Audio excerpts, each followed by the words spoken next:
Oy, itong si Bato de la Rosa, takot matulfo. Loko na itong article na ito eh.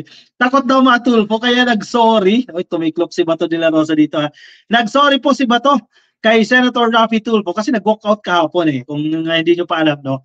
Nag-walkout si Senator Raffy Tulfo dyan sa pagdinig sa Senado. Natatandaan nyo yung nawawalang beauty queen, di ba?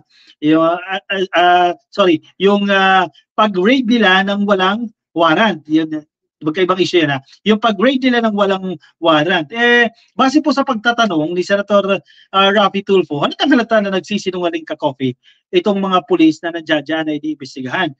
Pero, hindi niya na kasi kinaya. Kasi, si Bato, syempre, konting background din, though hindi natin alam kung yun talaga ang dahilan, no? Pero kung tayo makinunod tayo ng hearing, posible kasi na may tendency, hindi pala posible, may tendency na paboran ni Bato yung ilan sa iniimbestigahan. Actually, dapat nag-inhibit siya dito kasi dati siyang hepe ng Philippine National Police. Siyempre, may mga kaibigan din siya na naiwan siya sa PNP.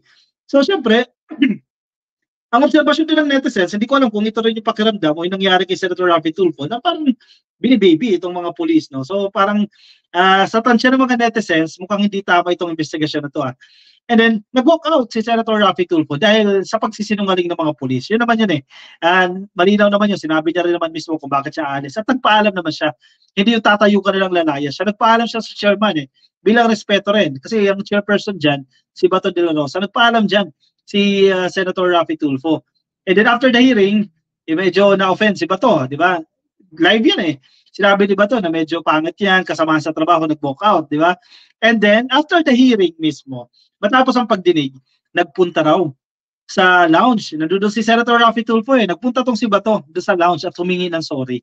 Sabi nga sa balitang ito ng Politico.com, takot matulfo. Bato de la Rosa apologizes to Raffy despite witnessing walkout. Bakit nag-sorry?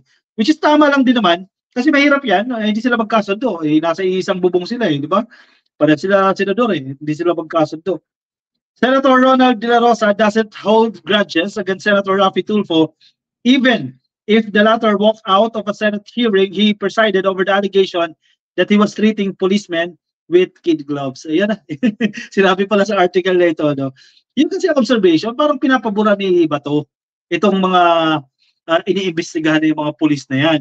De La Rosa shared on Wednesday, March 20, that he took the initiative to approach Tulfo to apologize after the hearing. The former chief of the Philippine National Police said he said sorry to Tulfo for how he handled the hearing of the Senate Committee on Public Order and Dangerous Drugs. Yan, sa kanya na mismo nangyari. Nanggaling. No? At least na mismo nagsabi na ang basa natin, sa tingin niya, nagkaroon siya ng lapses no, sa pag-handle sa pagdinig na yan. The former chief of the PNP said he said sorry to Tulfo for how he handled the hearing at the Senate Committee on Public Order and Dangerous Drugs. Tulfo walked out of the hearing after supposedly being fed up with the lies of the policemen accused of wrongdoing. Ito ba, di ba? Kung nasa sitwasyon ka na rin yan, alam mong nagsisinungaling na at parang hindi pa i-call out, di ba? Parang mapupuno ka rin eh. Dilayasan mo na lang yan, total walang mangyayari dyan, di ba? Kung kasi pinapaboran. Anyway, may statement din po si Senator Raffy Tulfo dyan. Nakita natin ito kanina lang din sa Politico.com. Yan, kung nababasa ninyo. Nagpasalamat naman, di ba? Ito maganda rito eh, di ba? Huwag mag-away-away. Yan dapat eh, parang House of Representatives eh, nagtutulungan eh. Ito, nagpasalamat po si Senator Raffy Tulfo kay Committee on Public Order and Dangerous Drugs Chairman Bato de la Rosa dahil pagkatapos ng hearing kahapon, March 19, ay kinausap niya ako at kanyang sinabi na saksakan nga ng pagkasinungaling ng mga pulis. O yan, nilaglag na ni Bato. Pero kahapon, hindi eh. Kung pinanood yung hearing, no, hindi niya sinabi na nagsisinungaling. Sabi niya, ipagtatanggol ko kahit mga pulis kayo, kabaro, ipagtatanggol ko kayo kung sa tingin niya tama. No? Pero ngayon, sabi niya, saksakan niya ng pagkasinungaling ang mga pulis. So, medyo may contradicting doon sa sinasabi ni Bato, ha. Alam niya na talagang nagsisinungaling sila. Kaya pati umano si Senator Bato ay aminadong naggalit din. O yun. Mali kasi, di ba? Dapat fair ka. Actually, dapat ka nag-inhibit siya dyan. Eh. Siyempre, hindi mo may kakaila eh. May mga kaibigan pa rin siya dyan ka-coffee na nandiyan dyan sa PNP o sa Philippine National Police. So, may dapat medyo careful din siya dyan sa investigasyon na yan dyan sa Senado. Annabel Mosquida, hindi para sa Pilipinas mga Duterte, para sila sa China. Mga hambog ang Duterte, kala mo may binatbat, magaling lang magmura. Oy, prayer rally naman yun. Yun na lang, mura lang ito ka-coffee. Kay Ma'am Lorelei, the Center, ka-coffee, shoutout po mula dyan sa Europa. Happy viewing po sa inyo. Oy, Ma'am Edeline Martinez, thank you Ma'am sa iyong star. Happy viewing po sa inyo. Nasa Facebook po. Kay Ben Payne, oy, sana ang susunod na mahuli si Pastor Canor ng Kingdom of Jesus Christ. Nahuli na ba si Tevez? Teka nga.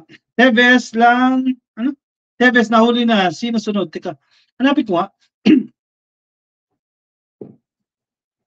Saan niya nakita? Hanapin natin ha. Ayan. Uy, ito na. Sige, kuha na ng kape. Habol kayo. Sorry, ihabol ko sa inyo isang topic na to. Breaking news.